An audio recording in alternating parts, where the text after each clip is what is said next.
Now, you and I know that we would love the world to be a better place for our children and our grandchildren. And that's the root idea of long termism. But now come the transhumanists and say, we are looking forward to the day when we can create beings, possibly cyborgs, a mixture of human and mechanical technological beings. And there are going to be billions and billions of them. And therefore, we ought to invest our wealth today not in solving problems of world poverty, but the money ought to be pushed in the direction of the intellectual and engineering elite to preserve these billions and billions of putative individuals that we're going to create in the future. And of course, that's horrific. And what started as an idea that sounded very altruistic and actually runs under the name now of effective altruism has become this long-termism, where some people are actually saying, well, look, don't bother about the two-thirds world and the poverty. Invest the money in the people that are going to be able to develop AI, develop new kinds of beings, and there'll be so many more of those, so that all the rest are expendable. Well, that is absolutely horrific. You know, I've spent my career taking on some of the cultural baddies, you know, some of the most prominent intellectuals in the world, some of them in public debate, some of them behind the scenes. And I've come to realize that ideas define everything that we do. With an academic degree, you're trained to be a researcher and writer to the point that it's annoying. But I'm grateful for it. I'm not talking about books I've not read. I'm not talking about papers I've not read. Whether I agree with them or not actually isn't the point.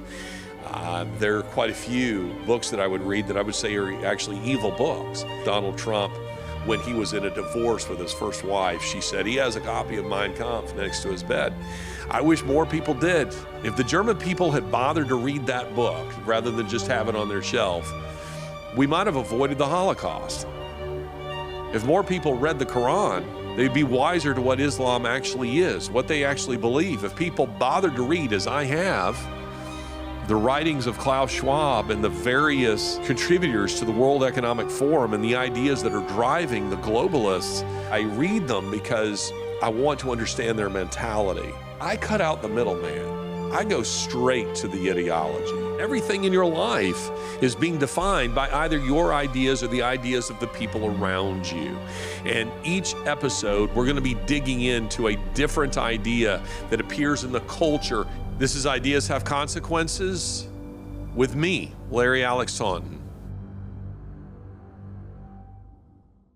Well, welcome to Ideas Have Consequences, and it is a real pleasure for me to have my dear friend, Dr. John Lennox, join us today on the podcast. Let me say a few words about John Lennox. I have often called John Lennox the C.S. Lewis of our time, and I don't mean that to be sensational. I mean it because he is. He's a former student of C.S. Lewis's at Cambridge. John has PhDs from Oxford, Cambridge, and the University of Wales. He's a professor. John, would you say professor emeritus these days?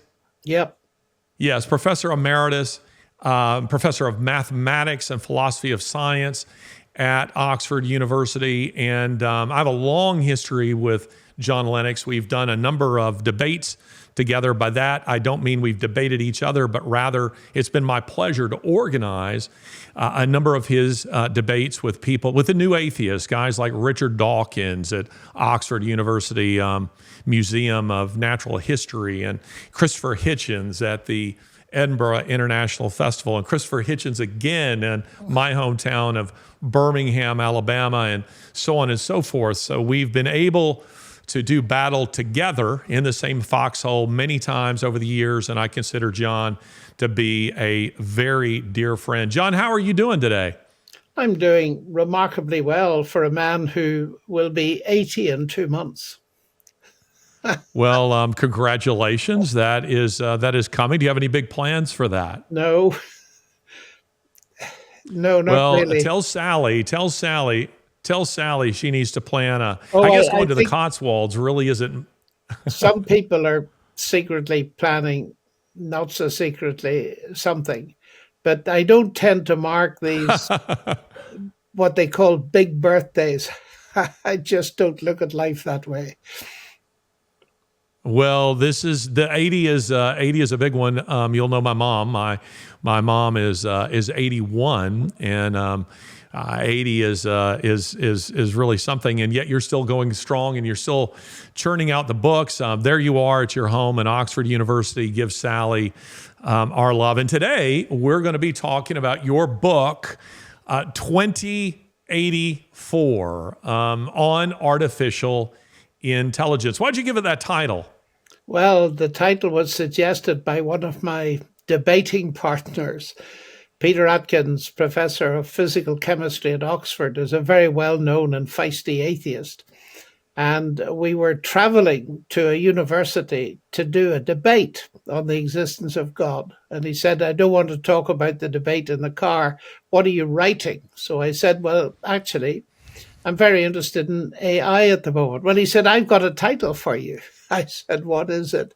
He said 2084. And that resonated with me because of George Orwell's book. And I said, Peter, if I use it, I will acknowledge you. So that's exactly what happened. So it's called Artificial Intelligence 2084, AI and the Future of Humanity. And I think the title works very well. I agree with that. And although this isn't the subject of this discussion and interview, you do prompt me to think of a question, and that is, whose apocalyptic vision, dystopian vision, do you think was more right, Huxley or Orwell? Well, it's hard to say because I think the most interesting comment on that was by Neil Postman, who said that Amusing Orwell ourselves to thought death. that Orwell said that Big Brother gets us in the end, and it's what we fear will overcome us. Whereas Huxley put it the other way round, it's what we love, the technology that we love, that will in the end control us. And my observation of the current state is we've got a love hate relationship with technology, and both things are happening simultaneously in our world. Well, I find that very affirming because I'm thinking of doing a podcast on, that I would title Huxley versus Orwell. And maybe I'm giving too much away here, but my sense is that they're both right. Yeah, that would be a very good thing for you to explore, I think, because it enables you to have a kind of double lens on the current trends. Well, let's discuss AI. Let's discuss artificial intelligence, and let's begin at a very basic level, John. Define for us artificial intelligence. Well, it's always good for a mathematician to try to start with a definition. And I think we love definitions because they help us think. And of course, AI, in one sense, is a very complex concept, but the easy way to look at it is there are essentially two strands to this, and they're very different. The first is narrow AI, and that's the AI that's up and running today, and we're very familiar with it. And the word narrow refers to the fact that the narrow AI system is a system that does one and only one thing that normally requires human intelligence. It's not intelligent itself, it's simply a computer and a database and an algorithm for filtering certain things out of that database. And the intelligence is artificial. There's a lovely, one of the earliest papers on AI had the wonderful title, and I've met the author, and he comes from Alabama, actually, you'll be interested to know, and rejoices in the name of Professor Melly Champ. And he wrote a paper with the following title: The artificial in artificial intelligence is real. In other words, the word artificial in the phrase artificial intelligence is real. It's not real intelligence. It only simulates intelligence. And that's very important because that brings you back to Turing, who's one of the fathers of this thing. And he talked about the imitation game. We're imitating intelligence. And in fact, the leading figures, people like Peter Norvig and so on, will be quite open with you and say, look, we are not trying to actually construct real intelligence. We are quite happy with the imitation game, with simulating intelligence. So narrow AI is the kind of thing that we experience when we for example, buy something on Amazon, and a few seconds later, there'll be a pop up that says people who bought this bought that, and it's storing up information. We can come to that later because that's got a downside as well. Or narrow AI is what's used in facial recognition, which can pick out a criminal face in a football crowd, or can be used to suppress a minority ethnic community in a part of the world. And what we discovered that even with AI that's operating at the moment, there are great pluses, helps us to develop vaccines, but there are negatives. And the negatives are ethical and moral difficulties, the problem of autonomous weapons, and we could go on and on. Artificial general intelligence is where the science fiction tends to come in very rapidly. And that is the idea that we can produce some sort of system, technological system, that can do everything and more than a human intelligence can do. And that's where we get into the realm of talking about super intelligence and so on. And of course, the interesting thing to me is this is not only the province of science fiction writers, as you'd expect it to be, people like Dan Brown. It's the province of people like our Astronomer Royal, Lord Rees. And because serious intellectuals, mathematicians, astrophysicists are taking it seriously, I think it is important to take it seriously. And they're trying to do this in two ways. Firstly, either to take existing human intelligence and enhance it by different ways, using, for example, drugs or cybernetic technologies that implant all kinds of things into the human brain or otherwise. Or there's a different line of research which is trying to create some kind of superintelligence from scratch because of the problem of biology. Living things degenerate and they die. And there's a great movement to try and free up intelligence from biology so that we get some kind of construct, superintelligence based in silicon or something like that. Now, that's a pipe dream as yet. And you will get all kinds of speculations as to when it'll come about. It's usually always in 50 years' time from any given moment, which amuses me greatly. But those are the two scenarios, Larry. Narrow AI, which is being used all the time and is creating all sorts of positive things and a lot of negative things. And then the pipe dream, the AGI, towards which many people are working. Okay, well, let's take something like, let's say you use the example of Amazon for narrow AI. Is, say, Chat GPT, is that an example of AGI? No, not at all.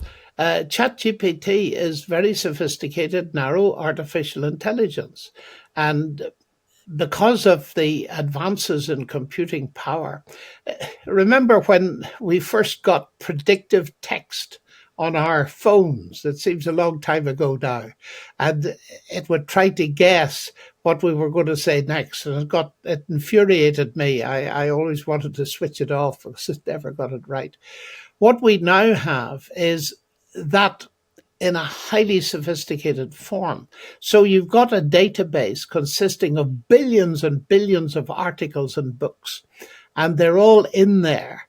So that when you put in a prompt, write me an article about Larry Taunton. It will go into the database and it will produce that kind of thing. That is not artificial general intelligence at all. That's just narrow AI, but it is very impressive. And because it can do that, and many people are finding it very useful, for example, of researching a new topic, although you always need to check out what ChatGPT produces because it can make up things and it can tell you things that are not true. You need always to check it. It can be useful for that.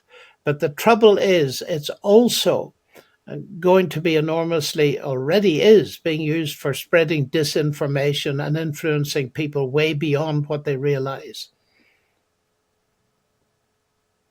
And that's because it only knows what it's told, right? I mean, it has been programmed to give particular responses to particular things. Yeah, it doesn't know anything. It has no sense that we have of knowledge. We're not talking about the creation of consciousness. We aren't. This is a very interesting thing. You see, the idea, no one knows, the real experts in this, people like David Chalmers and so on, they are quite open. No one knows what consciousness is. The pioneers of AI, again refer to Norvig because he and his co-author have written the kind of AI Bible. They don't know what consciousness is. So the idea of making something which you don't know what it is simply absurd. That's way off the slate. There is no awareness at all. And people keep reminding us of that. There's a real problem with language. Even the very words artificial intelligence, deep learning, all this kind of thing give you the impression and give the general public very much the impression that we're talking about some conscious entity when it is no such thing. And it's imitating, to come back to your comment about Alan Turing. Yes, it's imitating. And I think if people can remember that, I like to get into people's minds the catchphrase, the artificial in artificial intelligence is real. It really is artificial. Well, it's very interesting, John. I know you're not, real active on social media, but I see people all the time. Sometimes you can tell, say on something like Twitter or X, what is an actual, a real account and what is a bot. But it will be a photograph. Let's say a photograph of John Lennox, and it will say, lives in Oxford, professor of mathematics and philosophy of science, and then it will imitate you. And I will see people very frequently on social media who are arguing with what they don't realize is a bot, that is impersonating someone. It might be a voter for Trump. It might be an environmentalist. It might be a Nazi, but it has been programmed to imitate quite effectively, and often giving very general responses to things which people in turn respond to. Yeah, it could be imitating you.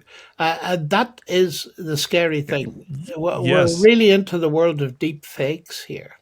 And it only takes a pretty short audio clip and an equally short video clip for them to turn Larry Taunton into an image on a screen that will say anything they want you to say. And that's what people, and I think you're very much more au fait with this than I am, that's what people in your country and my country are very scared of coming up to elections in both of our countries next year, that deep fake impersonations are going to create absolute havoc with the voting population, because they won't be able to tell who's real and who isn't. And there already have been incidents, as you know, of that kind of thing. And that, I meet a lot of people who are actually very scared of this, because it robs people of their true identity and it messes up public discourse so that you don't know what is true anymore. And I think it was the former head of GCHQ, which is our major listening service, secret service in the UK, just says the potential for misinformation spread to billions of people is simply unlimited. And the tools are now simple to use. It used to be in the province of very clever people to make an image of someone say something. Now you can get it virtually for free on the internet.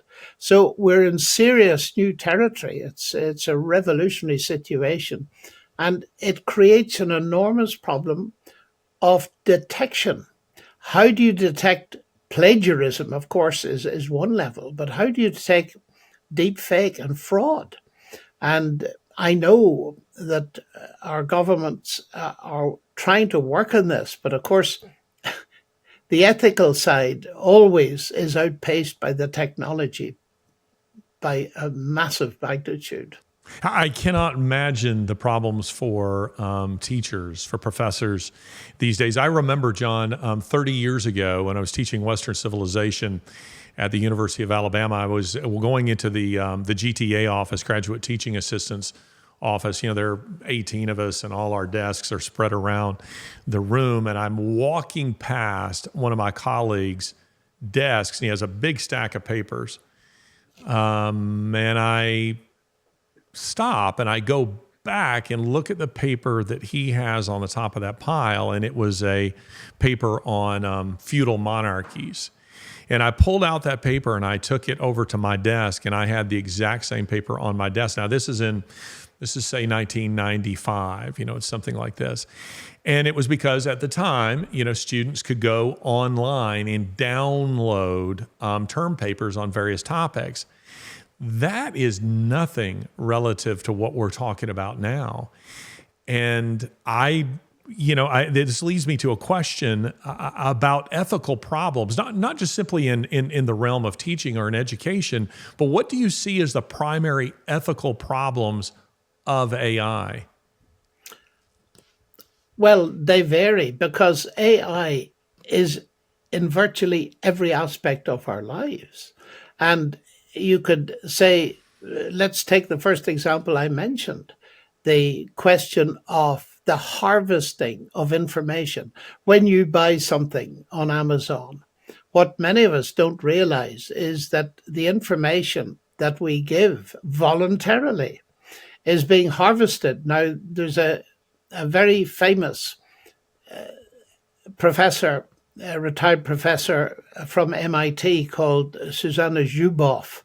And she's written a book that is very highly regarded called Surveillance Capitalism.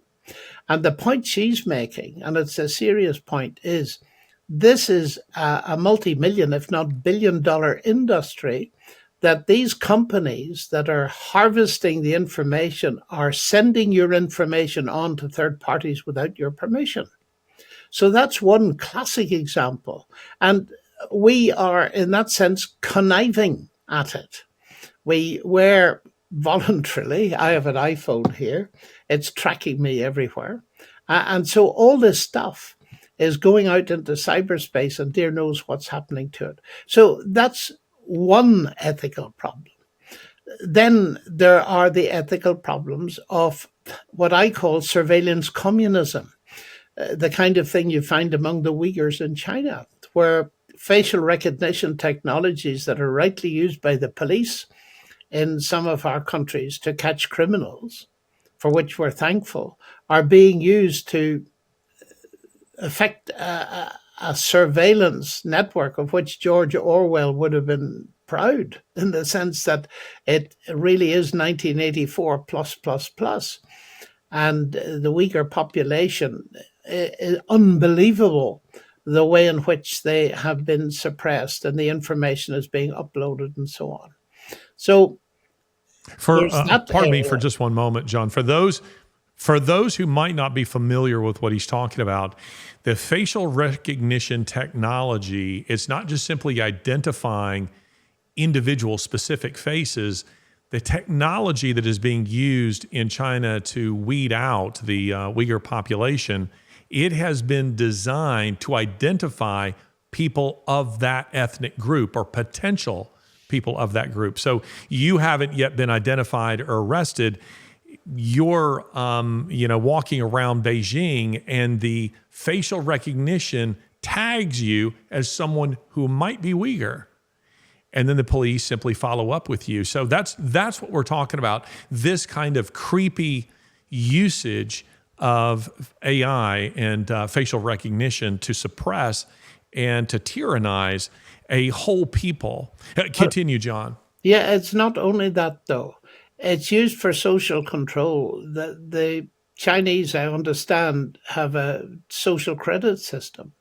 And we're beginning to get that kind of thing in the West where tags, the number of CCTV cameras in China is just mind boggling, one for every two or three people. And you're on camera all the time and they're watching. And if they It's that way in London. Yes.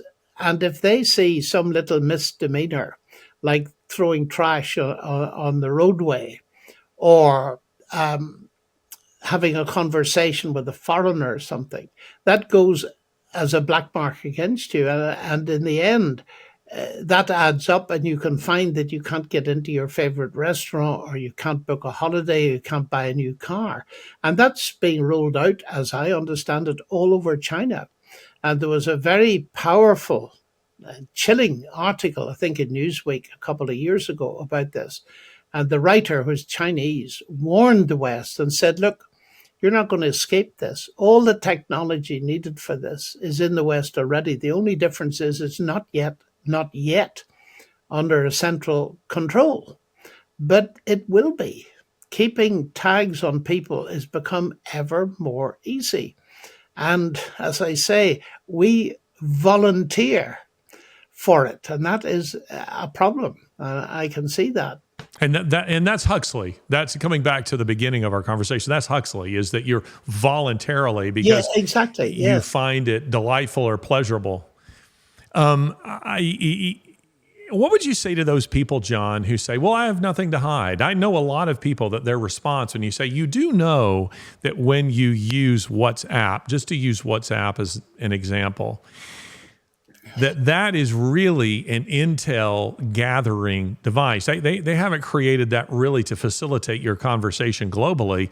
It is to train artificial intelligence and to capture data, personal information about you. When I say that to many people, they say, well, I have nothing to hide. What's your response to that? Well, my response is nothing to hide from whom? That assumes that the people that are watching you are friendly, kind, benign, and benevolent. But if you are under a totalitarian regime, you might be living in Putin's Russia at the moment and say, I have nothing to hide because you're morally upright. But as far as the principles and regulations and ideology of the government is concerned, you might be very much a suspicious person. And it's all very well saying, I've nothing to hide. But if what you are doing, for example, I'm a Christian and I believe in engaging in public debate about it. Now, in certain parts of the world, that wouldn't be approved of at all. And so immediately you run into difficulty. And I think it's a very superficial response to say, I have nothing to hide. And of course, when people are young, they often do things and they think it's great fun and they put them on WhatsApp and photograph them and all the rest. And then they come a few years later to apply for a job. And all this information is brought up and they don't get the job because of it. That's happening all the time. And people with that attitude, I've nothing to hide, are people that need to learn to be responsible and careful. Otherwise, they could be shooting themselves in the foot, basically. Hi there. Sorry for taking over Larry's ad space. This is Steve Cortes. Steve Cortes. A lot of folks simply don't realize that the problems in their life, the problems in our society, can actually be traced back to globalism. When I was a young man, I was one of 6 children. My father didn't make a lot of money. I grew up in a middle-class neighborhood where most families supported themselves on a single income. not in luxury, but comfortably in the United States. That is simply impossible for the vast majority of Americans today. So something changed, and we hardly talk about it, right? It changed dramatically, just in my lifetime. As a former Wall Street guy, I believe in evidence and data. The political world is full of sloganeering. It's full of a lot of folks who make very grandiose statements, but don't back or cite those statements with evidence and data. When that orange guy came down the escalator, he won me over, largely with his correct assessment that globalism was harming Americans, particularly China. He saw it and he indicted it. And he and I spoke many times about trade issues, about globalism more broadly.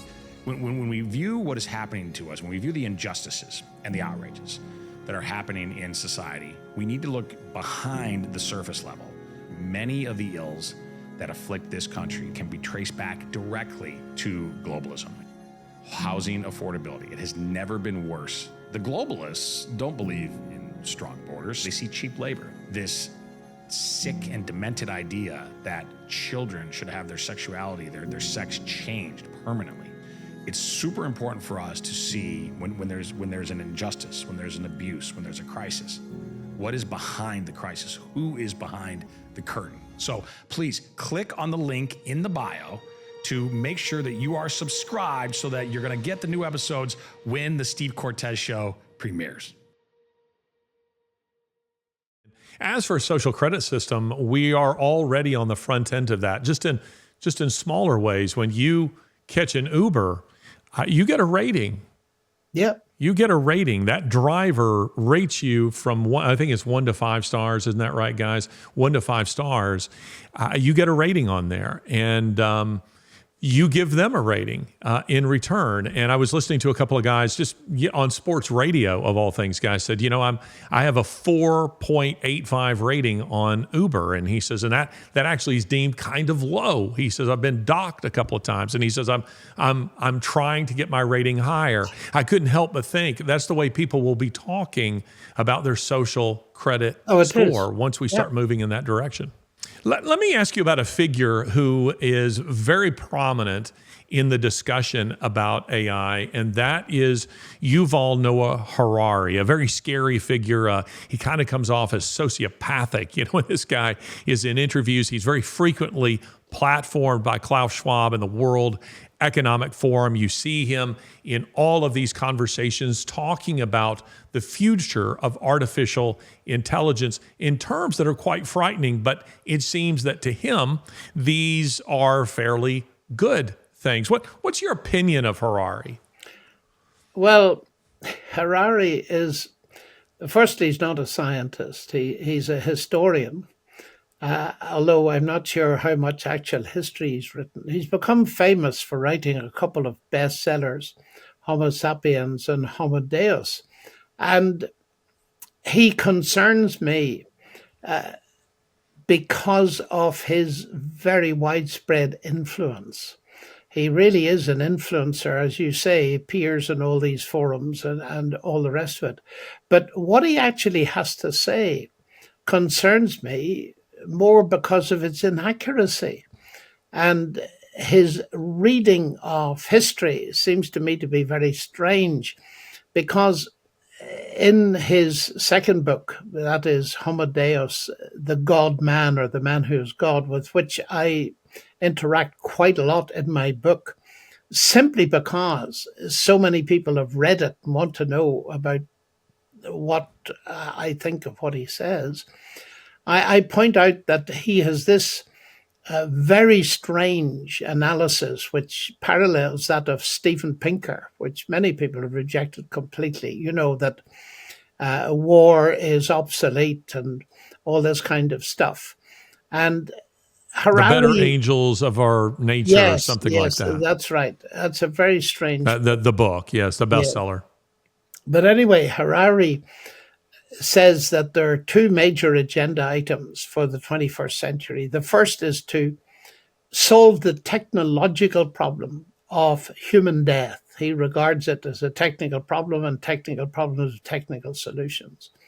And then secondly, to enhance human happiness. Now, I find that extremely interesting because the idea of solving the problem of death is a very ancient one. And enhancing human happiness, his target is, and this is more or less a quote, is to turn Homo sapiens into Homo Deus. In other words, turns human into gods. And he at least retains a small g. Eternal beings. That's right, a small g for gods. But the point is, this is a very ancient thing. And once I noticed that, I felt, right, we're back in the early chapters of Genesis. And that's hugely important culturally because the idea of humans becoming God has permeated history. And it's been behind many dictatorships in the ancient Babylon, Assyria, Egypt, and even way right into modern times. We find people essentially playing God. And Harari is encouraging people to think that they can become gods by simply solving a technical problem and then possibly upgrading themselves. Now, as a Christian, I really have got something to say about that. And when people tell me this, as they do, I say, you're too late. And they look at me and say, what do you mean we're too late? We haven't got there yet. Oh, I said, yes, you haven't got there yet, but you're too late. Why am I too late? Well, I said, the problem of physical death was solved 20 centuries ago when Jesus Christ was raised by the power of God from the dead. And as for enhancing human happiness and uploading ourselves into some higher form, that's also been solved because, and this gives me a real opportunity to explain Christianity against the background of the promises that the transhumanists like Harari are offering. I say, look, it would be good for you, therefore, to listen to Christianity, which is actually a lot more evidence-based than Harari's transhumanist promises, when it tells us that everybody who faces the mess that they've made of their own lives, and perhaps those of others, and I simply point out that there's no road to utopia that can bypass the problem of human moral failure and sin. And that's the mistake that most dictators have made. But if they're prepared to repent of that and face it and trust Christ as Savior and Lord, then he promises them that he'll raise them from the dead and upload them into the world to come, in order to use these words. And my appeal, therefore, in my book is very simple, Larry.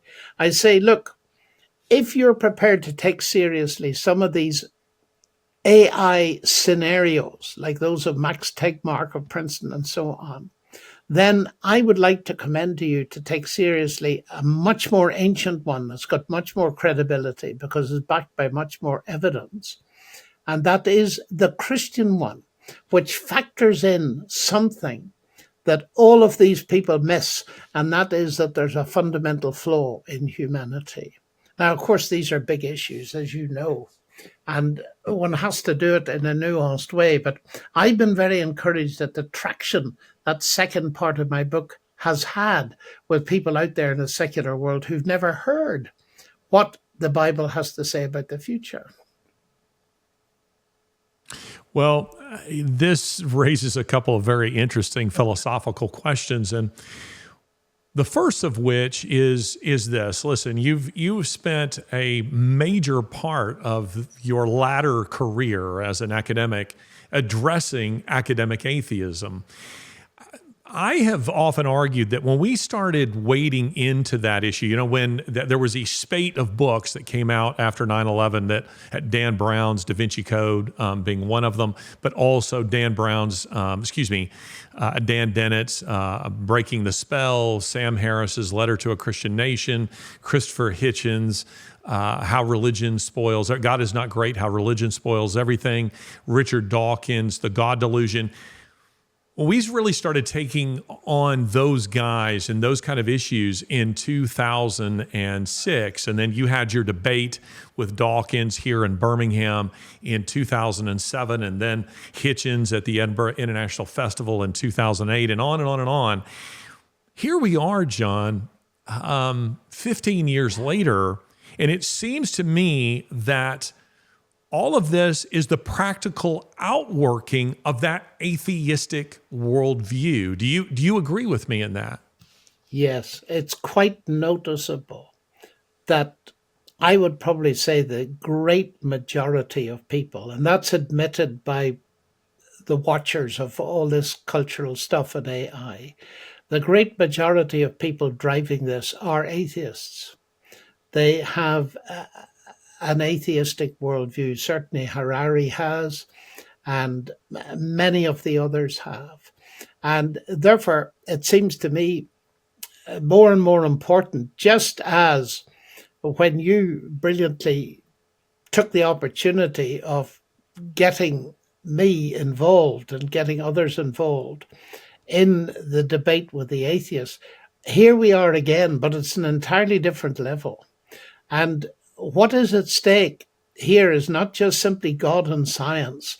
What is at stake here is what it means to be human.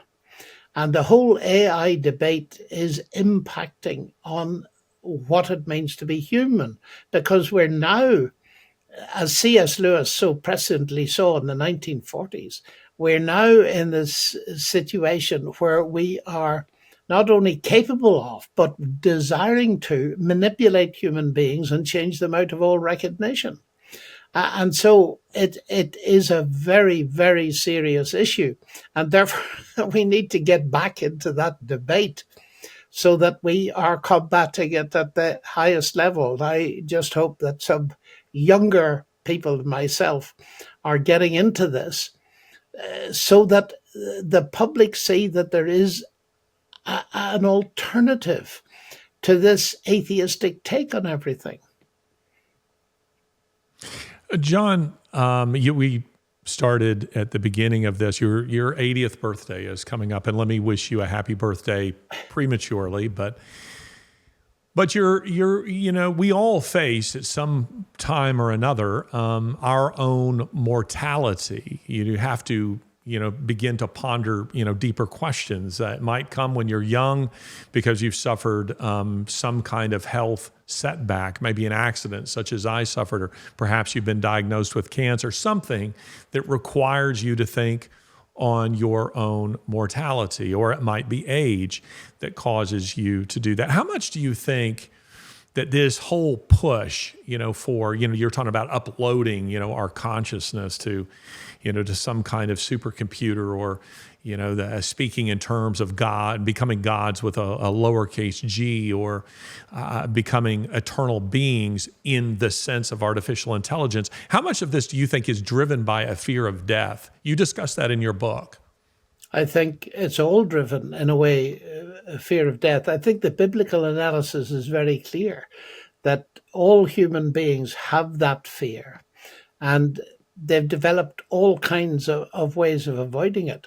And you think of the people who, for example, have had their bodies and brains frozen on death in the hope that one day they're going to be resuscitated and uploaded onto silicon. I think people are afraid of death, and some of them readily admit it. Some of the leaders in AI admit that they're afraid of death. And I think that's the wonderful thing about the Christian situation, is that we do at least have a credible answer to that. And we need to allow people to see it, because it's not only AI that's scaring people today. There are a lot of very scary things going on, and people are desperate to find meaning. And we live in a world where you get that sense that many things that we took for granted for a long time are falling apart. The whole question of wars on European soil again, the question of absolute disasters, natural catastrophes, we call them, the violence that's going on, our school systems falling to pieces, the cost of living rocketing, poverty increasing, all this kind of thing. People are really worried, and they're searching for answers, existential answers. And I think AI offers to some people, but we need to be very careful here. The solutions that the transhumanists are offering tend to be only applicable to the very wealthy by definition. And of course, one of the things that we haven't mentioned at all, and I don't mention it in my book because it wasn't a big issue then, is long-termism. And long-termism, which emanates a lot of it from Oxford, is a really scary idea. Now, you and I know that we would love the world to be a better place for our children and our grandchildren. And that's the root idea of long-termism. But now come the transhumanists and say, we are looking forward to the day when we can create beings, possibly cyborgs, a mixture of human and mechanical technological beings. And there are going to be billions and billions of them. And therefore, we ought to invest our wealth today, not in solving problems of world poverty, but the money ought to be pushed in the direction of the intellectual and engineering elite to preserve these billions and billions of putative individuals that we're going to create in the future. And of course, that's horrific. And what started as an idea that sounded very altruistic and actually runs under the name now of effective altruism has become this long-termism, where some people are actually saying, well, look, don't bother about the two-thirds world and the poverty. Invest the money in the people that are going to be able to develop AI, develop new kinds of beings, and there'll be many more of those, so that all the rest are expendable. Well, that is absolutely horrific, and yet is seriously being suggested a few miles from where I'm sitting at the moment. Well, I'm sure you're aware, we've certainly have discussed it on this podcast, and that is the push among elements of that elitist class towards depopulation. Yeah, that's correct. The massive push towards this kind of thing. Everyone's going to encounter pain in their life. The questions deal with the degree of one's pain and the source of one's pain and how we deal with our pain. In this course, I'm speaking very personally about my own pain and some of the lessons that I've learned in coping with pain, how we minister to people with pain, and what kind of perspective are we to have on the big questions that surround pain and human suffering. Why would you take a course like this? Well, presumably, if you haven't suffered in your own life, you will encounter people who do, and undoubtedly some of them are people who are very near and dear to you. I think it'd be very helpful for you to take a course like this in order to understand what they're experiencing and the way that you minister to people in those kinds of circumstances. So I'd love for you to take this course of mine. And I want to tell you this, that when you subscribe to Tome, you get access not just to my course, but to more than 100 other courses that are dealing with very practical issues and assisting you in living and in flourishing. So where can you get this course? Well, you can't get it at Amazon. You can't get it at Apple. You can't get it at Netflix. You can only get it at Tome. So I want you to go to tomeapp.com/pain to learn more about my course. Let's get back to the podcast. John, an obvious question, it seems to me, is you see figures like the late Stephen Hawking, people like Bill Gates, Elon Musk, others who are warning of the dangers of AI, and yet it seems we're just barreling forward towards this. Why is no one pumping the brakes on this? It's a very curious phenomenon that the very people that are doing the warning are still investing billions in the development, and it moves forward. And that has made quite a few people quite suspicious. And they're commenting on that by saying this is a very clever business ploy, that people are saying this is desperate and we need to prepare for an absolute huge wave of problematic happenings because of AI. But we're the experts. We're going to save you from that. So we'll barrel on with our research. And I just don't know the answer to that. The interesting thing to me, and I spoke not long ago to one of the leading people in this field, and I said, are they not telling us everything? And he was hesitant. They said, well, he said, I suspect we're certainly not learning everything. Because for leading people to say that we should pause in our research, we shouldn't develop ChatGPT 5, for example, we should pause for 6 months. Why is that? And the issue that they raise, they call it the control problem.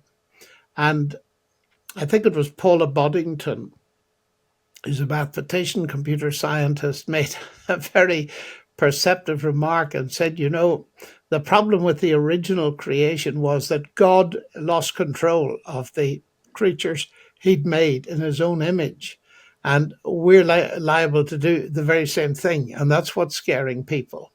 It's the control problem. They don't understand, at least they say they don't understand what's going on in even the kind of AI that's involved in ChatGPT-4. I just don't know. But it clearly is that there's something that is making them sufficiently afraid to call on a moratorium, which of course is not going to happen because every country in the world is trying to be number one in the AI race. And I think it was Putin that said that the person that wins that race is going to dominate the world, and he's probably right. We're in the throes of a revolution that's just as big, if not bigger, than the Industrial Revolution. And governments are attempting to set up ethical frameworks and devise them and all this kind of thing. And Larry, you know, as a historian, as a culture watcher, that the whole problem with that is this, that making international agreements is something people do when they've got roughly equal amounts of power. Hitler made treaties in his political infancy, but once he got the power, he tore them up. So if I and you are competing and I say, look, if you do X, I'll do Y, and we have some sort of consensus for a while. But once I get enough power and you say, if you do that, I'll do, and I'll say, you'll do what? Once I've got the power, the morality and ethics of it won't matter. And that's the scary thing, that utilitarianism only works when you've got centers of roughly equal power. It fails to work beyond that, as we've seen. Well, Dr. Lennox has suffered a stroke last year, and he's been very gracious to join us today on the podcast, and I know he's feeling somewhat fatigued. John, I think I've told you this, but it bears repeating for the sake of our audience to speak to your influence as an academic, as you're more than that. You're more than just an academic or a Christian apologist. Your commentary on the culture is vastly influential, and I would tell people that if you haven't read this book, 2084, Dr. John Lennox, you need to get it. It's excellent. I've been up, much probably to John's dismay. I've been up until early hours of the morning sending him my commentary, as I'm reading this. But I do want to say this. I was at the World Economic Forum earlier this year, and I had a conversation with one of the presenters who was an expert on artificial intelligence. He shall go unnamed, and I want to be as anonymous as possible because this might get him into some trouble. But I was asking him about artificial intelligence, and I was being very careful myself about revealing, my own position on this.